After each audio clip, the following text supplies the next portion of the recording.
Hey rugby fans, welcome back to my channel. Now, my name is Ralph and welcome to Rugby Fanatic. Now, today we're diving into player ratings, but first of all, I'd just like to congratulate all the Springboks supporters and also the fans. Congratulations on the win. You guys have done it. You guys are world number one in the world rankings. So South Africa shift up to one. Used to be Ireland. Sorry, Irish fans. Looks like South Africa just unbeatable. They are world champions and they are ranked number one in the world. So congratulations. You guys can sit back and relax now. And yeah, congratulations on the win. What an atmosphere over in Murrayfield. What an occasion. But it was a good game to watch, but a bit of a mixed bag performance from South Africa. That's not really unlike them.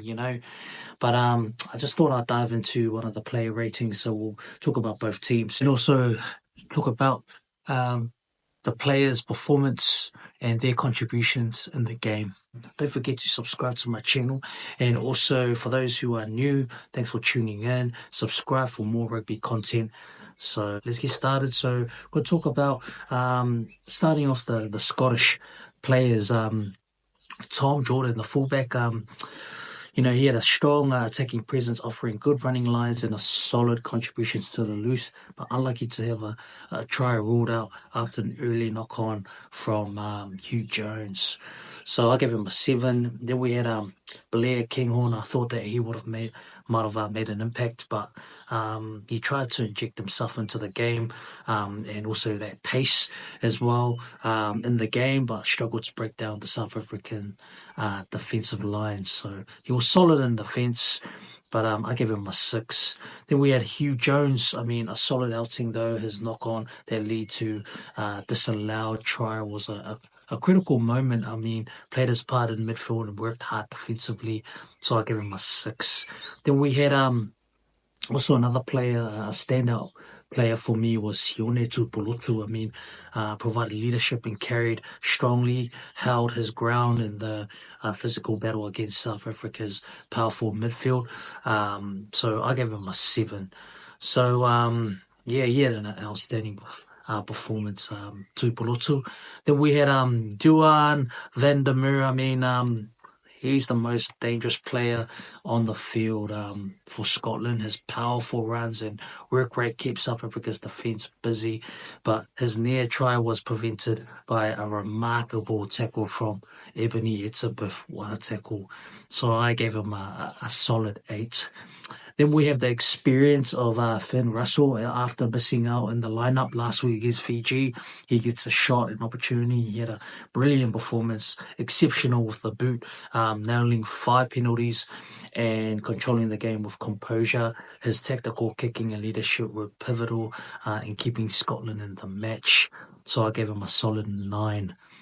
And then we move on to Ben White. He had a solid performance at scrum half. Was busy at the breakdown though. His attacking opportunities were limited, so I gave him a 7. And then we had Peria Skoman. He had a difficult time against South Africa's front row, conceding penalties in the early stages. But settled into the match as he went on, so I gave him a 6. And then we moved on to Ewan Ashman. A reliable effort in the scrums and a solid defensive presence, but didn't have much of an attacking influence, but worked hard in the set piece, so I'll give him a solid 7. And then we had Xander Ferguson. Struggled in the scrum against a dominated South African front row. Battled hard, but couldn't match the intensity of the Springbok pack, so I gave him a 6. And then Grant Gilchrist, another player. He had a steady presence in the line out, but South Africa's power around the park made it difficult for him to make a big impact. So yeah, a tough day for Grant Gilchrist. And then we had Scott Cummings. His red card was a pivotal moment, right, in the game, leaving Scotland with a man down for the rest of the match. A costly mistake that hurt the Scottish chances as well. So I gave him a 4. And then we had Matt Ferguson. I mean, a solid workhorse for Scotland, tackling and carrying strongly, but lacks support at times due to numerical disadvantage. So I'll give him a 7. And then we have Rory Darg. Made some crucial tackles and worked hard around the breakdown, though his impact was limited in the game dominated by the Springboks forwards. So I gave him a 6. And then we had Jack Dempsey. I mean, this player here looked really busy in attack and defense, but making some key tackles and strong carries. Was substituted early in the second half, so I gave him a 7. So, I mean, average performance, but I think I'll give it to Finn Russell just because of his experience and how he could, his game management, his decision making, was pivotal in that game. So, he was a standout for me overall. So then we move on to the South Africans team, the Springboks. We had Willie le Roux. Now, he made a crucial contribution with a pinpoint chip that set up Mapipi's second try. I mean, he played a composed game at fullback. So I'll give him a solid 7. Then we had Cannon Moody. I mean, he was dangerous when given space, but Scotland did well to limit his impact. I mean, was penalised for holding on early in the game. So I gave him a 6.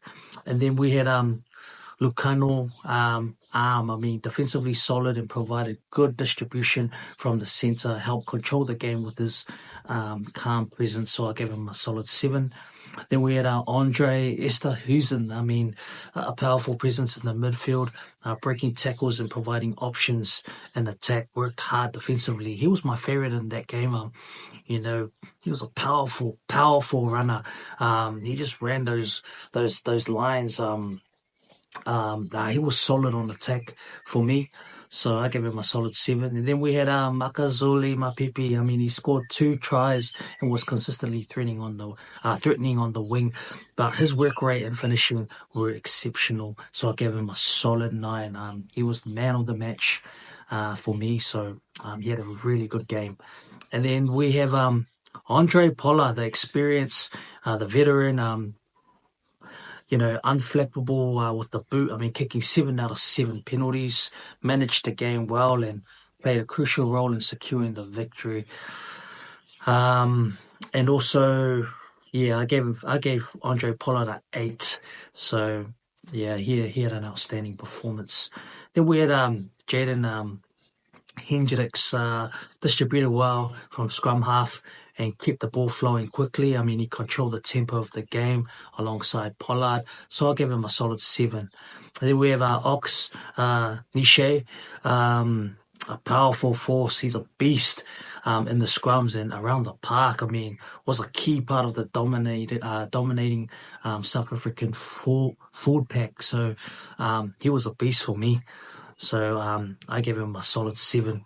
Then we had Bongi Mumbonambi. Man, this guy's a beast. I mean, did his job in the front row, but didn't have much influence in open play as others in the pack as usual. So, it was a tough day in the office for Bongi, but I gave him a 6. Then we had Thomas du Toit. He scored a crucial try and was a dominant force in the scrums. A powerful presence in the loose as well, so I'll give him a solid 8.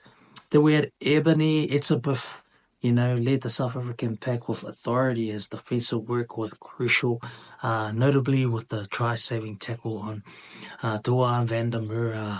Man, incredible. So I gave him a solid 9. And then we have Franco Moster, steady and reliable performance in the line-out and around the breakdown.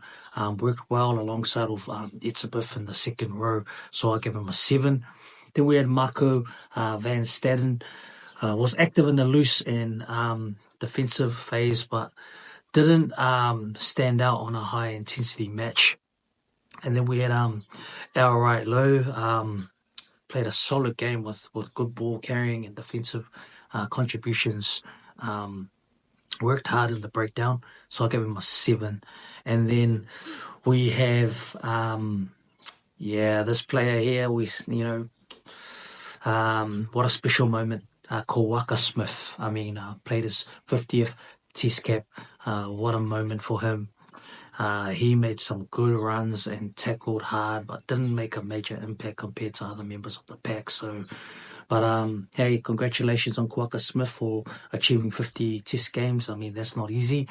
That's a huge achievement for him. So now we'll talk about, some of those players, some key players. Now we're going to talk about the replacements. So starting off Scotland, we had Dylan Richardson. Honestly, he came on for Ashwin in the 61 minutes. He was solid in the scrums, but didn't offer much in open play. So I gave him a solid 6. Then we had Rory Sutherland, for Skoman in the, a steady contribution in the scrum, but couldn't stop the Springboks' momentum in the second half, so I gave him a 6. Then we had Elliot Miller-Mills, for Xander Ferguson in the 65th minute. He worked hard around the park, though didn't have a much major influence, so I give him a 6. Also, Max Williamson, he came on for Cummings in the 31 minutes. He stepped in after the red card, showing resilience and making crucial tackles, so I give him a 7. Then we had Josh Bayliss for Dempsey. Worked hard in defence, but didn't have the same impact as some of his teammates, so I give him a 6. Then we had Jamie Ritchie. He made some several key tackles and provided leadership in the forward, so I give him a 7. Then we had Jamie Dobie for White, in the 68th minute. A solid performance, from the young scrum half, though he had little time to impact the game.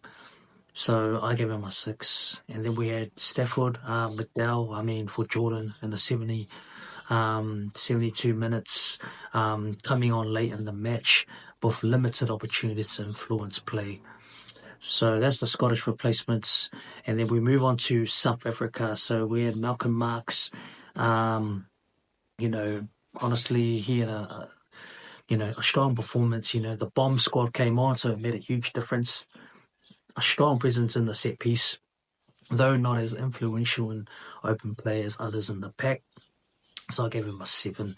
Then we had Gerhard Steenkamp. Honestly, he provided a solid cover in the front row. He was awesome. Average performance, but, he did well to, stick to his core role, so I gave him a 6. Then we had Vincent Gooch, for Du Toit. Honestly, contributed solidly in the scrum, but had little impact outside the set piece, so I gave him a 6. Then we had R.G. Snyman. A strong physical presence in the pack. He played a key role in maintaining the momentum for South Africa, so I gave him a solid 7. Then Siya Kolisi,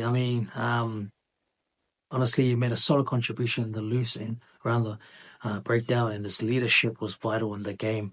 So I gave him a solid 7. Then we had Peter Steph du Toit, made some key contributions in the forwards, adding physicality and work rate. So I gave him a 7. And then we had Jasper Vise for Van